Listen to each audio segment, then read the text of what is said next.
എന്താ? മുളഫർ രാജാവിനെ കുറിച്ച് പറയുന്നു, മലിക്കുൽ മുളഫർ ധീരനായൊരു രാജന, ഇർബൽ ഭരിച്ചവരാണ് വന്ദർമിഷ്ടനാം, മൗലിദ് കഴിക്കാൻ ഏറ്റവും ഉത്സാഹമാ, മാസം റബീഉൽ അവ്വലെന്താഘോഷമാ. മുളഫർ രാജാവിന്റെ ഒരു മൗലിദാഘോഷം. മൂപ്പർക്ക് റബീഉൽ അവ്വൽ മാസം വരിക എന്ന് പറഞ്ഞാൽ വലിയ സന്തോഷമാണ്. അരാജകീയ പ്രൗഢിയോടെ മൗലിദാഘോഷം നടത്തും. മൗലിദ് അദ്ദേഹം നടത്തുന്ന മൗലിദാഘോഷ പരിപാടിയിൽ മൗലിദ് ഓതാൻ വേണ്ടി രചിച്ചിട്ടുള്ള ഗ്രന്ഥം ഹാഫിള് ഇബ്നു ദിഹിയ തങ്ങൾ രചിച്ചതാ. ആ ശൈഖ് ഇബ്നു ദിഹിയ കിതാബ് രചിച്ചു, മൗലിദ് കിതാബ് രചിച്ചു കൊടുത്തപ്പോ ഓതാൻ വേണ്ടിയിട്ട് മൗലിദ് കിതാബ് ഉണ്ടാക്കി കൊടുത്തു. അതിനെക്കുറിച്ചും താഴെ പറഞ്ഞിട്ടുണ്ട്, ശൈഖ് ഇബ്നു ദിഹിയ മൗലിദൊന്ന് രചിക്കലായി, രാജാവിനതു കണ്ടേറ്റവും സന്തോഷമായി, സമ്മാനമായി പൊന്നായിരം നൽകുന്നതാ എന്നുള്ളത് ഇബ്നു കസീർ താൻ പറയുന്നതാ. ഓതാനുള്ള മൗലിദ് കിതാബ് ഉണ്ടാക്കി കൊടുത്തതിന് സമ്മാനായിട്ട് 1000 സ്വർണ്ണ നാണയ കൈമടക്ക്. കഴിഞ്ഞില്ല. ആ മൗലിദിന്റെ വിഭവങ്ങൾ എന്താ? അതും താഴ്മ തന്നെ പറഞ്ഞത് കാണാം. ഇതൊക്കെ മൗലവിമാര് മൂടി വെക്കും. അതിലെന്താ? മൗലിദ് കഴിക്കുന്നന്ന് ആടയ്യായിരം, പൊരിക്കുന്നതാണ് കോഴിയും 10,000, കൂടാതെ 1,30,000 പാത്രങ്ങളിൽ ഹലുവായുമുണ്ടോരോ തരം. എന്തൊക്കെ പറയുന്നത്? മൗലിദ് കഴിക്കുന്നന്ന് ആട് 5000. ഏത്? 5000 ആടിനെ അറുത്തിട്ടുള്ള പരിപാടിയാണ്. പൊരിക്കുന്നതാണ് കോഴിയും 10,000. 10,000 കോഴി, 5000 ആട് അറുത്തിട്ടുള്ള ഒരു ചെറിയ മൗലിദ് പരിപാടി. ഇതാ മുസഫർ രാജാവിന്റെ മൗലിദ് പരിപാടി. ഇത് ചരിത്രത്തിൽ സ്ഥാനം നേടൂലേ?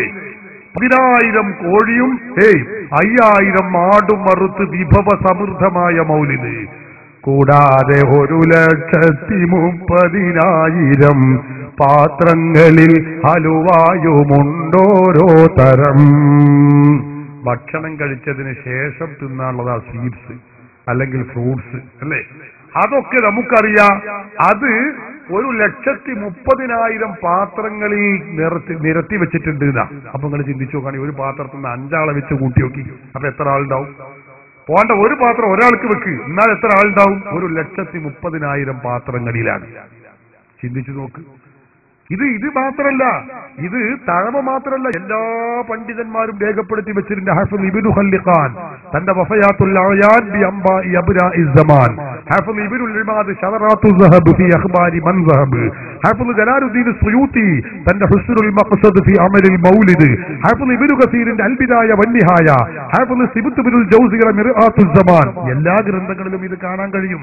അവരൊക്കെ രേഖപ്പെടുത്തി വെച്ചിട്ടുണ്ട്. ആരൊക്കെ മൗലിദ് പരിപാടിയിൽ പങ്കെടുക്കുന്നത് അതും കാണാം.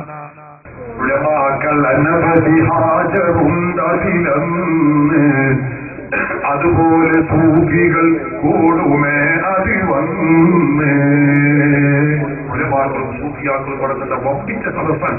അവിടെ 5000 ആടും 10,000 കോഴിയും ഒക്കെ പൊരിച്ചുകൊണ്ടുള്ള സംഭവബഹുലമായ മൗലിദ്. ഇതിങ്ങനെ കേൾക്കുമുണ്ടാവും.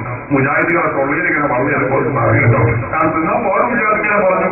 അപ്പോഴാ ഒരു കവി പറഞ്ഞ വലിയ ഓർമ്മ വരുന്നത്, പതുങ്ങി കൊണ്ടതാവികൾ എത്തുന്നതാണ് തിന്നുവാനാ കോഴികൾ, ചാപ്പാട് വയറ് നിറക്കുവാനുതകുന്നതാ എന്നും പറഞ്ഞവയൊക്കെയും തട്ടുന്നതാ. മൗലിദാഘോഷത്തെ കുറിച്ച് മുജാഹിദിന്റെ നിലപാടാണത്. അതായത് മൗലിദാഘോഷത്തിൽ പങ്കെടുക്കാൻ പറ്റുമോ? പറ്റൂല. ആള് കാഫറ, ഓതിയ കാഫറ, ശിർക്ക, കുഫറ, അതിന് അടുക്കാനേ പാടില്ല. അപ്പൊ ഉമ്മമാരുടെ ചോദ്യം, അല്ല ആ മൗലിദിനുണ്ടാക്കിയ ചോറ് തിന്നാമോ? നോക്കണേ മുജാഹിദിന്റെ അവസ്ഥ. അപ്പൊ അതിന് മറുപടി, ചോറ് 2 സൈസ് നമ്മൾ തിന്നലുണ്ട്. ഒന്ന് വയറ് നിറക്കുക എന്ന ലക്ഷ്യത്തോടെ തിന്നലുണ്ട്, പിന്നെ വേറൊരു ലക്ഷ്യം മറ്റത് നിറക്കുക എന്നുള്ള നിലക്ക. എന്താ ഇയാൾ ഈ പറഞ്ഞത്? വയറ് നിറക്കുക എന്ന നിലക്കാണെങ്കിൽ കുഴപ്പമില്ല. ചാപ്പാട് വയറ് നിറക്കുവാനുതകുന്നതാ എന്നും പറഞ്ഞവയൊക്കെയും തട്ടുന്നതാ.